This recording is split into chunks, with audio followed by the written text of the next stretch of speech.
Rasanya seluruh dunia dan kalian semua sudah tahu bahwa Sekjen Partai PDIP, Hasto Kristianto, beberapa hari yang lalu ini ditangkap dan ditahan di tahanan KPK, dan terus kemudian semua orang menanti seperti apa reaksi dari Bu Megawati Soekarno Putri atau Bu Kony Bakri yang katanya mau membuka video, atau Bu Mega yang bilang saat Hasto akan ditahan maka dia sendiri yang akan datang ke kantor KPK. Kedua hal itu belum muncul hingga saat video ini dibuat.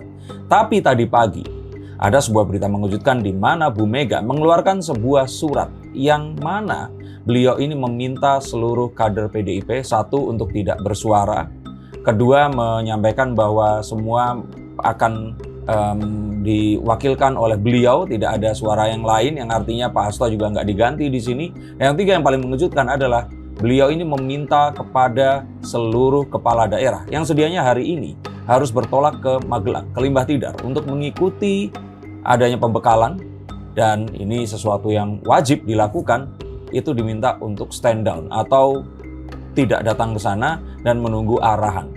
Dan beberapa di antaranya tampak tidak pergi, tapi yang sudah kadung pergi ini tampak sedang menunggu di kota Jogja. Apa yang akan terjadi berikutnya? Dan apakah keputusan ini adalah keputusan yang tepat? Dan apakah jawaban Pak Jokowi saat ditanya oleh wartawan tentang hal ini adalah jawaban yang memang sudah pantas? Mari kita akan lihat.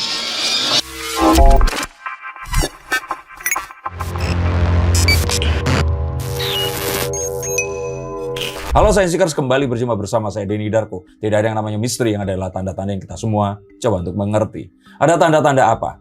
Di balik peristiwa besar yang kemarin baru terjadi. Dan ini pasti akan menjadi sebuah ledakan yang lebih besar lagi. Saya sudah katakan itu di konten saya sebelumnya dan itu nyata terjadi. PDIP yang selama ini tampak bermanis-manis muka dan bibir di depan Pak Prabowo, ini rupanya mulai berani menunjukkan sikap mbalelonya. Menyuruh kader mereka yang terpilih dalam pilkada kemarin untuk enggak datang dulu ke acara pembekalan yang sedianya akan dilakukan di Lembah Tidar. Mari kita akan bahas jawaban pertanyaan kalian dan saya akan coba untuk jawab. Oke. Sebentar. Ini kipas masuk ke dalam mic nggak? Nggak. Ya udah. Oke. Nah, lanjut ya. Ini sikap Bu Megawati yang menggemparkan dengan bahasa netizen ini, seolah-olah tak terima atau mungkin ini rentetan dari penangkapan Pak Hasto, Mas Hasto kemarin, menjadi sebuah berita yang mengejutkan. Tapi di kesampingan dulu kita bertanya dari pertanyaan yang paling dasar. Menurut Mas Denny Darko, sikap Bu Mega atau mungkin himbauan untuk menunda ataupun melarang para kadernya ini sementara untuk tidak datang ke pembekalan atau retreat ya, retreat. Nah, retreat yang mana memang harus dilakukan di hari ini oleh para kepala daerah, namun untuk dari fraksi PDIP semuanya ditahan. Ada hubungannya dengan penangkapan Mas Hasto atau tidak? Ada dong, pasti ada. Tapi ini adalah satu sikap dan langkah yang blunder. Mengapa demikian? Saya meyakini bahwa Bu Mega dan petinggi PDIP yang lainnya ini mengira bahwa saat Pak Hasto ini datang, itu dia akan pulang kembali atau tidak ditahan. Karena mereka sudah melayangkan gugatan pra-peradilan yang sedianya akan disidangkan pertama. Ini konon di tanggal 3 Maret. Ini di awal puasa nanti. Di 2 minggu lagi kalau nggak salah ya. Tapi rupanya ini sesuatu yang ya terjadi di luar perkiraan dan perhitungan mereka. Mas Hasto ditahan dan mereka pasti merasa kan, masyarakat pasti nunggu ini. Kalau nggak dijawab secepat mungkin kesannya kayak lemah atau mereka nggak satu dan sebagainya. Akhirnya Bu Mega melayangkan surat itu tadi. Dari titik ini saya ingin katakan satu, itu blunder. Kedua, rupanya ya kalau saya mengira sengkuninya ini nggak cuma Mas Hasto. Rupanya ada yang membisik yang lain. Karena kalau ini cuma hanya Bu Mega yang berpikir dan akhirnya melakukan itu, iya, saya sayangkan sekelas mantan presiden, bukan mantan presiden, presiden yang sudah pensiun, ini salah memilih langkah. Mengapa demikian? Karena saya menganggap bahwa hal yang sudah diundang-undangkan, kalian cari undang-undangnya, bahwa pembekalan kepada kepala daerah itu sesuatu yang sudah ada dari sejak presiden-presiden sebelumnya. Dan ini adalah satu hal yang wajib diundang-undangkan. Artinya Bu Mega seakan-akan meminta mereka semua melanggar undang-undang.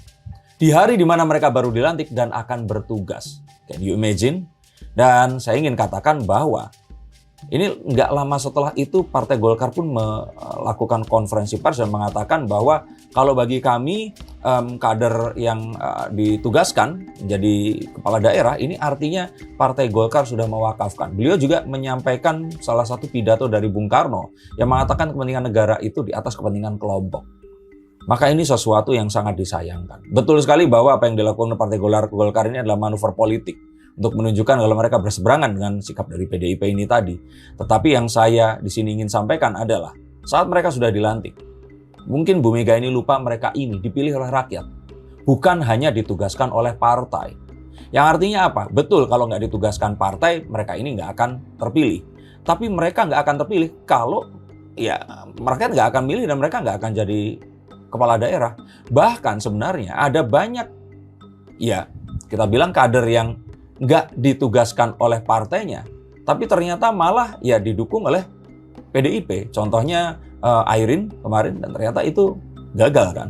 Jadi kalau saya pikir beliau terlalu besar-besarkan tentang terms petugas partai dan bagaimana mereka harus patuh kepada pimpinan atau ketua umum mereka. Karena saat mereka sudah mengenakan pakaian daerah, dilantik dan disumpah dalam sistem pemerintahan presidensial seperti sekarang ini, artinya mereka ada di bawah perintah presiden. Kita tahu bahwa sekarang ini sorotan kepada pemerintah, kepada Pak Jokowi, dan nggak ada satupun yang membahas tentang ini. Ini kan satu bentuk insubordinate ya kalau saya kira ya. Oke. Cuman tadi Mas Din juga sempat menyinggung tentang nggak cuman keputusan Bu Mega, tapi ada yang bisik-bisik juga di balik itu. Berarti menurut Mas Denny Darko ini langkah dari Bu Mega ini yang sekarang melarang atau mungkin menahan kader PDIP, terutama kepala daerah yang harusnya sudah diberikan pembekalan ini, langkah yang strategis atau lebih ke bersifat reaktif? Reaktif, karena mereka nggak menyangka, mereka bingung, mereka blunder, dan mereka menganggap bahwa dengan mengeluarkan surat itu, mereka melakukan sebuah gebrakan yang sama. Itu kayak orang dibentak atau gebrak balik tanpa berpikir, yang gebrak ini siapa? Nah itu kan artinya semua hal yang mereka lakukan menjilat-jilat maksudnya dalam artian ini ya, berusaha bermanis muka, bermanis bibir depan Pak Prabowo. Terus sekarang tiba-tiba disuruh seperti itu. Padahal kita tahu bahwa tuduhan politisasi itu terlalu besar-besarkan. Betul kalau masalah hukum yang berkaitan dengan tokoh politik, kita nggak mungkin tidak mencitrakan itu sebagai sebuah yang dipolitisasi. Lah objeknya adalah seorang tokoh politik, paham ya? Nah, tapi apakah ini adalah perintah dari Pak Prabowo? Apalagi lebih absurd lagi, ini adalah Pak Jokowi yang sudah nggak menjabat. Itu kan nggak bisa dibuktikan, nggak mungkin gitu. Karena buat apa Pak Prabowo harus cawe-cawe permasalahan yang seperti itu? Bahkan Pak Prabowo sendiri sudah mengatakan bahwa saya nggak suka orang-orang yang mengatakan hal jelek tentang Bu Mega di pidato saat ulang tahun Partai Gerindra kemarin. Maka saya pikir ini satu hal yang tidak diperhitungkan dengan matang dan mungkin kalian nanti akan melihat bahwa Bu Mega sepertinya akan mencabut dan membiarkan mereka untuk ikut retreat. Saat ini belum terjadi, tapi saya ramalkan hal itu akan terjadi. Ini jam 4.37, belum ada satu order atau satu komando dari Bu Mega. Dan saat kita berbicara, beberapa kader tertinggi partai PDIP ini sedang rapat di rumah Bu Mega. Tapi ditepis oleh beberapa kader yang datang bilangnya hanya berkumpul saja. Santai-santai saja. Ya kan panggung depan, panggung belakang politik. Kalau disebut mereka sedang berkoordinasi, wah kok kesannya berhasil di apa? Mereka bilang itu di awut-awut. Nah, seperti itu. Tapi apakah itu juga menandakan berarti dapur dari PDIP ini sedang kebakaran? Oh ya jelas dong, jelas sekali. Dan menunjukkan bahwa mereka ini ternyata nggak punya satu bargaining position yang mereka kira mereka nilainya setinggi itu gitu. Jadi kayak misalkan orang saling berperkara, tapi terus ternyata dia nggak tahu, oh ini mirip Novi dan siapa namanya Agus. Bukan siapa pengusaha Surabaya? Oh, Heri Kunchoro. Heri Ya Kunchoro. itu. Novi melawan seseorang yang ratusan kali lipat lebih berkaliber gitu. Jadi saya pikir ya walaupun Bu Mega di sini adalah seorang ketua partai, beliau di sini adalah seorang, saya boleh katakan ya putri dari presiden yang merupakan proklamator, seseorang yang disakralkan di PDIP, tapi saat dia melawan pemerintah, saya bilang pemerintah ini siapa saja ya, karena kita nggak bisa bilang ini Pak Prabowo saja. Pak Prabowo ini sudah menjadi presiden, dan kepadanya hal-hal yang tidak bisa disematkan pada rakyat sipil itu harusnya diperhitungkan. Oke, tapi ada implikasi nggak sih dari larangan ini terhadap dinamika internal PDIP, terutama dalam solidaritas dan koordinasi di antara kepala daerah nanti? Pasti. Dan di antara mereka pun itu pasti sedang berperang batin. Mereka pasti kalau ditanya, para pemimpin daerah ini pengennya mereka pasti ingin datang. Karena ini sangat tidak profesional. Mereka itu sudah diangkat dan sudah disumpah. Jadi kalaupun mereka masih menyimpan kartu keanggotaan PDIP di dompet mereka, mereka di luarnya itu mengenakan pakaian putih sebagai kepala daerah. Apakah gubernur, wali kota atau bupati. Sehingga mereka sekarang ini itu kontraknya sama rakyat gitu loh. Mereka ini benar-benar sudah dikontrak oleh rakyat dengan sebuah sumpah, sebuah digaji juga. Dan sekarang mereka seharusnya mengikuti pembekalan yang digunakan sebesar-besarnya untuk kemaslahatan rakyat banyak di daerah yang mereka pimpin. Dan mereka dipilih oleh rakyat, mereka nggak boleh lupa itu.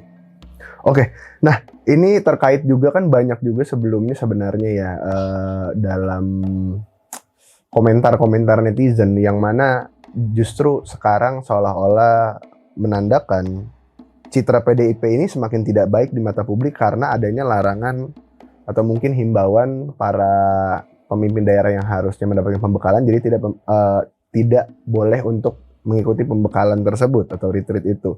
Nah, apakah dengan hal dan keributan ini Hasto ditahan dan juga justru Bu Mega mengeluarkan ultimatum ini akan semakin menjatuhkan citra PDIP di depan publik?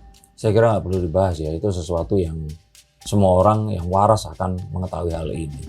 Jadi sudahlah Bu, Mas Hasto ini dikorbankan saja dulu. Dan dia tahu dan sudah tahu resikonya. Ini sama seperti tentara yang memang ditempatkan di satu daerah konflik, terus ya akhirnya nyawa mereka terancam atau ya mereka terluka, yang membuat sebuah hal yang permanen terjadi kepada tubuhnya. Mereka sudah kontrak untuk menghadapi resiko apapun. Dan ini harusnya sesuatu yang nggak perlu ibu belain sampai segini. Biarkan saja proses pengadilan ini terjadi. Dan disinilah saat jika ibu dan teman-teman PDIP yang lain memiliki keyakinan bahwa Mas Hasto ini tidak bersalah untuk membuktikan. Sekarang kan jadi konyol. Mereka memperkarakan permasalahan, loh ini kan seharusnya bukan korupsi, ini bukan, itu kan seakan-akan mengiyakan bahwa hal itu tadi terjadi tapi mengecilkan tentang tuduhan yang disematkan sebagai itu tadi memberikan gratifikasi korupsi dan menghalangi proses penyidikan. Tapi kan penyidikan yang terberat di sini tuntutannya itu adalah kepada menghalangi proses penyidikan ini tadi. Jadi kalau saya kira ini terlalu mahal untuk menunjukkan solidaritas partai kepada kader yang sudah dikenakan rompi oranye. Dan jelas-jelas di sini itu transkrip pembicaranya dipegang oleh KPK. Jika memang itu harus dibuka seterang-terangnya, maka biarkan ini rakyat dan masyarakat mengetahui. Jika ternyata dugaan dan juga tuduhan tentang politisasi itu ada, biarkan itu terbuka luas di pengadilan. Kalau ternyata memang teman-teman PDIP dan semua kader ini tidak mempercayai KPK dan pemerintahan, ya kalau gitu mendingan dibubarin partainya. Karena ya terus buat apa ini semua terjadi tanpa mengikuti aturan main yang ada. Oke, menyerah dengan Mas Hasto itu maksudnya diganti ya biarkan dia ditahan, menjalani masa persidangan ini tadi, dan biarkan ini semua selesai secara memang undang-undangnya ada. Oke, nah tapi kalau kita berbicara ya kembali lagi kan ada dugaannya nih antara rentetan kejadian ini termasuk dengan menahan kepala daerah ini untuk pembekalan atau retreat. Nah, tapi ada juga beberapa statement yang salah satunya di mana dilontarkan oleh Mas Rano Karno ya sebagai Wagub, wakil gubernur. Iya, udah Wagub kan statusnya bukan Cawagup. Wagub, Mas Rano lebih memilih menjawab bahwasanya saya tidak ikut pertemuan di rumah Bu Mega karena ya saya sedang mengerjakan tugas. Sekarang saya diamanahkan oleh rakyat dan ya saya harus bekerja untuk rakyat. Apakah ini juga menandakan sebenarnya di dalam PDIP ini pada akhirnya ada banyak yang tidak satu komando di bawah kepemimpinan Ibu saya Mega? tidak ya, karena mungkin kalau Mas Pram sama Bang Rano tuh ini satu case yang spesial ya. Karena Jakarta ini memiliki banyak sekali kompleksitas dan ya mungkin sampai last minute baru mereka akan berangkat atau tidak. Tapi saat dijumpai ya mereka mungkin sedang bertugas. Cuma saya malah lebih tertarik di sini saat dia melakukan hal itu. Kenapa? Ya kalau saya kira nggak terus dibully seperti Gibran saat melakukan apa yang dia coba untuk lakukan. Nah jadi kan sebenarnya kan di sini itu ada sebuah stigma terhadap orang tertentu yang mana ya ini sayangnya sudah menjadi lekat sekali dan harus dibenahi. Tapi saya ingin katakan di sini bahwa itu tidak menunjukkan. Tapi saya yakin di dalam hatinya beliau ini pasti akan baru sadar, loh ternyata si ibu itu seperti itu. Saya pikir begitu. Oke, ini kan maksudnya Bu Mega ini bukan sekali dua kali ya. Bahasanya tadi yang Mas Den bilang Entitled. Iya, entitled. Bukan sekali dua kali masyarakat menilainya seperti itu. Namun di satu sisi juga dengan kejadian ini dan juga kisruhnya kondisi ini, apakah memang pada akhirnya yang Mas Den bilang tadi atau dibubarkan aja partai itu akan bisa tiba-tiba terjadi karena kerusuhan ini dan kekisruhan ini? Saya pikir dibubarkan itu satu istilah yang saya dramatisasi ya. Karena saya yakin PDIP nggak akan bubar. Cuman maksudnya mereka ini mengikuti permainan dengan peraturan yang dibuat. Nah terus kemudian mereka mempermasalahkan juri yang mengatur itu tadi. Nah kalau mereka tidak setuju, lah ngapain mereka ikut main gitu loh. Itu maksud saya. Nah tapi kalau PDIP bubar dalam artian terpecah, itu sesuatu yang saya ramalkan. Jika Bu Mega masih terus bersikap seperti ini. Ini adalah sikap yang kita tahu bahwa akan terjadi, tapi kita nggak tahu akan seperti itu. Maksudnya apa? Kita akan tahu Bu Mega ini ngambek. Dan treatmentnya itu selalu treatment yang sifatnya itu ya serah gue gitu loh, seperti itu. Karena kan ini nggak bisa terus, kita nggak bisa menjustifikasi ini secara kemasyarakatan dan secara secara bangsa yang besar dan beliau sebagai seorang putri proklamator gitu. Kok ya ini kecuali kalau misalkan beliau yang diminta itu anggota DPR diminta untuk datang menghadap atau anggota DPR diminta untuk melakukan meeting luar biasa. Nah, ini sesuatu yang masuk akal. Karena kan mungkin saja secara kepartaian aspirasi tidak didengarkan dan di sini lambang kedua dari pemerintahan partai ini tadi ditangkap. Tapi kalau mereka sudah mengutus pemimpin daerah mereka, terus kemudian dipanggil secara nanti kalau kejadian lagi seperti ini, Bu Mega lagi bete atau ngambek seperti itu, tiba-tiba lagi memerintah di daerah mereka ada sebuah kondisi dipanggil, berarti harus lebih nurut datang ke Bu Mega dibandingkan menyelesaikan permasalahan di tempat itu. Apakah begitu? Ini sesuatu yang sangat disayangkan dan mencoreng nama besar partai PDIP ini. Dan sayangnya nggak ada kader yang berani sama Ibu Mega. Tapi tetap ada yang bisik-bisik di belakang Bu Mega, berarti bisa juga bergantung sama sosok yang bisa membisik Ibu Mega ini dong. Nah ya itu tadi. Saya pikir moga-moga itu terjadi, karena kalau enggak, ya mungkin bubar tadi dramatisasi. Tapi mungkin ada yang lebih cocok. Mungkin kalau kita rubah namanya bukan PDIP, tapi KDIP. Kerajaan Demokrasi Indonesia Perjuangan. Atau Keratuan mungkin ya. Oke, terakhir nih, Mas Den. Cuman kalau kita berbicara tentang kondisi PDIP sekarang hingga dengan adanya pemanggilan atau mungkin seruan Commander's Call gitu kalau kata Bung Rocky ya. Dan kerisuhan pada saat ini menurut Mas Den jalan keluar terbaik yang harus diambil PDIP sekarang ini apa sih? Bu Mega tahu diri untuk tahu posisinya ini di mana. Tidak terlalu overvalue terhadap dirinya dan partainya. Bukan artinya saya merendahkan, bukan Bu. Mohon maaf sekali lagi. Tapi Pak Prabowo itu sudah jadi presiden. Jadi ada baiknya panjenengan menika sowan kemawon, menelpon dan berbicara apa yang bisa di-resolve dengan hal ini tadi. Dan saya pikir ini kan satu hal yang akan masyarakat ini tuh jadi Mas Hasto ditentukan sebagai tersangka. Terus kemudian instead of dia ini oke, saya siap melakukan ini, tapi dia katakan saya akan membongkar skandal yang selama ini terjadi.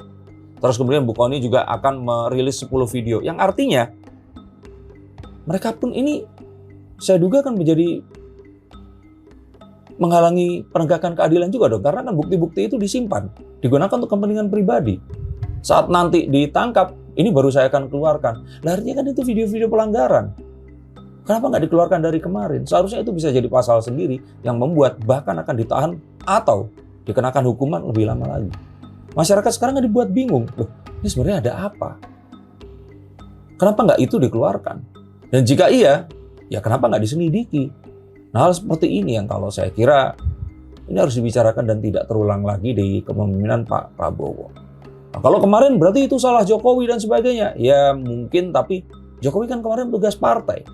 Dan dengan semua ini, maka kita mungkin saja akan berpikir, kalau kepala daerah dan para pemimpin-pemimpinnya ini tadi yang merupakan anggota PDIP bisa dipanggil seenaknya oleh Bu Mega, artinya kan jangan-jangan kesalahan dan apa yang dituduhkan oleh Jokowi selama ini itu adalah ya karena nurut sama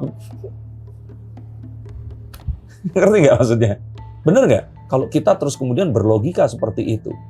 Bahkan kalau saat dulu kita lihat Pak Jokowi yang duduk kayak anak SMA yang disidang sama guru BP-nya seperti itu, ya artinya kan berarti semua beneran rencananya punya Bu Mega. Iya. Lah kalau ternyata terus adili Jokowi, apakah dengan artinya itu sama dengan mengadili Megawati? Terakhir ada satu lagi nih yang menarik. Tapi Padahal kan udah bagus tadi. iya. Nggak, tapi ada satu lagi nggak apa-apa. Ini kan Wamendagri, Ya, iya kan? Bima Arya. Kan banyak bilang juga ya ini hal ini mungkin ada politisasi di baliknya dan lain-lain. Kayak Wamendagri sendiri belum menentukan bahwasanya akan memberikan hukuman apa enggak sama kepala daerah yang tidak hadir dengan ya kita tunggu. Saya nggak dengar beliau mengatakan yang kemungkinan politisasi ya. Tapi kalau memberikan hukuman dan sebagainya, ya mereka beliau itu mengatakan tadi saya saat mendengarkan berita jam 1:30, beliau habis Jumatan ya. Beliau tadi mengatakan bahwa ini akan ditentukan nanti jam 3. Iya. Nah. Enggak, maksudnya banyak netizen yang menduga ini kan dipolitisasi nih. Oh, ya, baik. Iya, karena ada rentetan nih dari Hasto dan Bu Mega pada akhirnya tidak mau atau mungkin melarang, menunda si fraksi dari PDIP ini pemimpin daerahnya tidak hadir atau mungkin tidak berangkat untuk retret. Cuman maksudnya di satu sisi juga kayaknya kalau kita bilang dipolitisasi, berarti kan ada, seperti yang Mas Denny Darko bilang, mungkin ada keterlibatan pemerintah di sini, tapi tidak bisa disebutkan siapa gitu. Pemerintah yang juga bermain atau mungkin bergabung dalam politisasi penangkapan Mas Hasto. Berarti kemungkinan kalau misalkan Bu Mega tetap menahan atau mungkin dengan sengaja tidak mengikut sertakan fraksinya dia, pemimpin daerahnya ini, bisa aja pemerintah juga bertindak tegas untuk memberikan hukuman kepada kepala daerah yang tidak hadir dengan Gak usah alasan panjang-panjang, tanpa alasan apapun itu saat mereka tidak hadir, pemerintah harus memberikan hukuman agar keadilan terjadi kepada yang hadir dan datang. Ini kan permasalahannya bukan mereka. Permasalahannya kan oleh sekjen partai mereka. Lah apa hubungannya dengan mereka yang sudah disumpah, sudah ditugaskan, dipilih rakyat. Mereka harus mendapatkan sanksi. Dan ya mereka punya pilihan. Kalau saat ini menunjukkan mereka lebih loyal kepada Bu Mega, apa yang membuat di kemudian hari mereka nggak lebih loyal kepada rakyat? Itu sesuatu yang harus kita pikirkan dan ya harus dicatat. Maka ingat, pemimpin daerah ini siapa saja. Dan mengapa mereka melakukan itu? Karena coba logikakan dengan logika yang paling sederhana. Apapun kasusnya, ini bukan perkara dari mereka, kepala daerah ini tadi. Nah, lalu kenapa tiba-tiba ini ketua umumnya itu marah, terus meminta mereka untuk nggak datang? Nggak masuk akal. Ini sesuatu yang harus kita pikirkan. Dan kalau kemarin Pak Prabowo itu reshuffle, siapa tahu untuk mereka semua ini tadi, ya masyarakat mungkin ditanya kembali. Masih mau melanjutkan dipimpin oleh mereka, atau mencoba untuk mencari yang lebih pro kepada rakyat. Semoga ini semua segera selesai. Karena kita tahu bahwa hal-hal seperti tadi yang dikatakan politisasi dan sebagainya, Itu sesuatu yang nggak bisa terus kita alamatkan dan kita anggap seperti di film-film konspirasi ini dilakukan oleh satu, dua, atau kelompok shadow yang menginginkan sesuatu. Kalau terjadi satu hal, saya yakin ini adalah satu hal yang juga pasti diketahui dan terpaksa dilakukan oleh pemerintahan. Yang artinya, sebutan politisasi tidak bisa dihindarkan. Nuansa politisasi itu juga tidak bisa dinafikan karena mereka ini adalah politikus. Maka jangan melihat semua dinamika politik ini dengan satu kompartemen, dua kompartemen, dan yang lain-lain. Kita harus saling mengaitkan kompartemen ini tadi. Betul sekali untuk melihat secara konteks. Tapi konteks-konteks yang ada banyak, ini pun terrangkum dalam sebuah konteks yang lebih besar lagi. Maka biasakan untuk melihat semua konten dari awal hingga selesai dan mencermati dan memahaminya. Maka terima kasih untuk kalian yang telah menonton hingga usai konten ini. Mari kita doakan yang terbaik dan mereka yang memang wakil rakyat ini yang sudah kalian pilih, sudah kalian lantik ini tadi, akan lebih memilih kalian dibandingkan kelompok dan kepentingan partai mereka. Terima kasih, sampai jumpa dan salam.